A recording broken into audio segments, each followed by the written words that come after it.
Hello and welcome to The Telescope. Every week we'll bring you a fresh insight from the biggest car market of the world.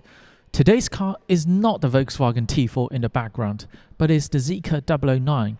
I had very limited time with the car to the point I cannot shoot a full episode out of it. So here I am in the garage and using the most appropriate car as the background because we're talking MPV today. MPV is generally seen as an unfashionable body style in the rest of the world. However, in East Asia, by that I mean China, Japan, Korea and Hong Kong, MPV and specifically the Toyota Alphard has its own unique status of being the ultimate car for gangster leaders, billionaires and movie stars alike. Partly because of the popular Hong Kong film series Young and Dangerous or 古惑仔, the Toyota Alphard, which the executive trim level is kind of reasonably priced at 400,000 RMB in Japan, starts at 839,000 RMB in China. The Alphard engine displacement is only 2.5 litres, so the tariff on the car, while significant, is not the reason why it's so overpriced. Oh, did I say it's overpriced? Even at 839,000 RMB, that's roughly $120,000, you will still need to pay over $25,000 markup to actually take delivery. That adds up to roughly $1 million RMB. The Toyota Alphard becomes the default choice for high net worth individuals in China. The Toyota Alphard has enjoyed this undisputed status for decades. With the electric era coming, a wave of Chinese manufacturers are taking the charge to Toyota. There is the Volvo 梦想家, sorry, it doesn't have an English name, and the Denza D9. But the Zeekr 009 is the most promising one of them all. It's fair to say that Zeekr maximized the benefit of the all-electric platform for a luxury MPV.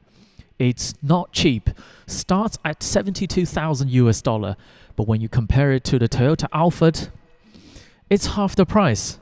At 5.2 meters long, 2 meters wide and 1.85 meters tall, it certainly has its presence. Too much presence, arguably. The version we have, the black on black, is definitely the best version. There is the white on black, which is, well, borderline acceptable. And if you're looking for maximum exposure, there is the white on white, which is definitely striking, but not for me. The face of the car in concept is very successful. People have been referencing it to a Rolls-Royce lookalike, but looking at the Rolls-Royce Spectre, I would argue that the Zeekr 009 is the more digital, avant-garde version. The Rolls-Royce Spectre, while being a pure electric car, is still looking back at its petrol-powered V12 heritage. The interior of the 009 is where the money has been spent. The front row is nothing special, simply a Zeekr 001 reconfigured for a more upright seating position. The star of the show is the second row seat. They are wide, generous, electrically powered, heated, cooled, massaged, just about everything you can imagine in a car seat. And the moment when you pull out these tables is when you go, whoa. I mean, we've seen tables on cars before, you know. They're usually tiny, floppy, quite pointless to be honest. But this is just on a different level. All the hinges are metal and appropriately weighted. The chrome finish and the leather, yes, the top surface is in leather, are just quite outrageous. To be honest, when I think back on the 009, the one thing that keeps jumping out in my memory is this table. Because with an expensive MPV, you sort of expect the size, the interior, and the space. But this table is so unnecessarily overdone, and I love them for it. There is a TV and a remote, which I must say is a much better experience than a touchscreen. Being 5.2 meters long, the 009 has a very usable third row and still has respectable boot space. One thing to note is that because of the outlandish second row seats, the third row can only be accessed by folding the second row. And you can see that Zeekr tried to make the seat move as quickly as it can, but still, I would like to see narrower seats with a central walkthrough.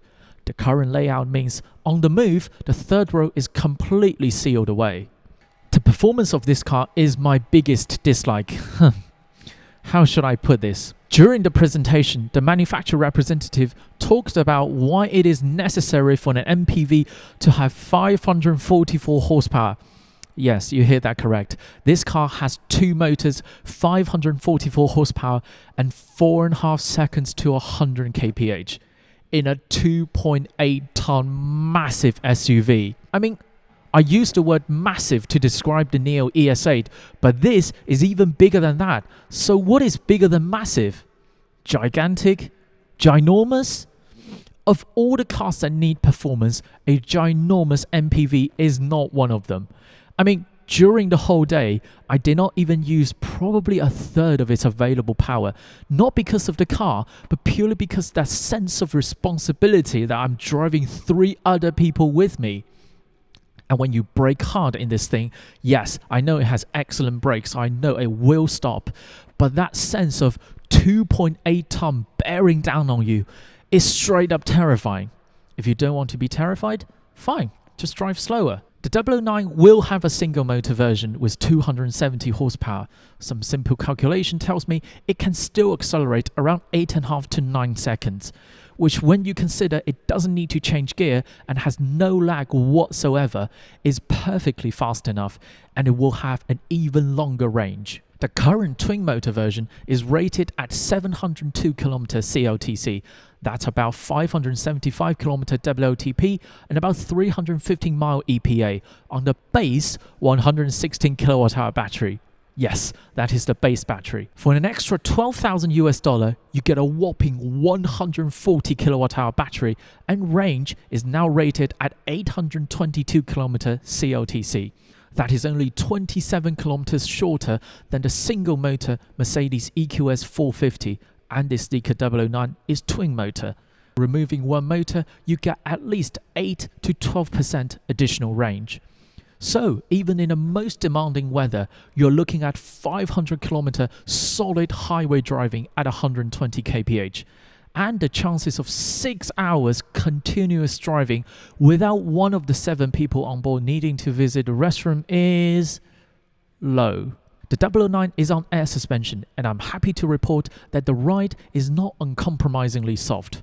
Roll, at least, is very well controlled, but there is only so much you can do with a 2.8-ton body. Just don't drive fast in this. One minor criticism, some areas of the Zeekr 009 feels over-designed. From the second row looking forward, you can see many shades of quite similar colors, and the whole cabin feels a bit busy and sort of in-your-face luxury. It's not uncomfortable, and I believe many people could find this positive to the so-called perceived quality, but if Zeekr wants to fight with the best of the best, this is still an area to improve on.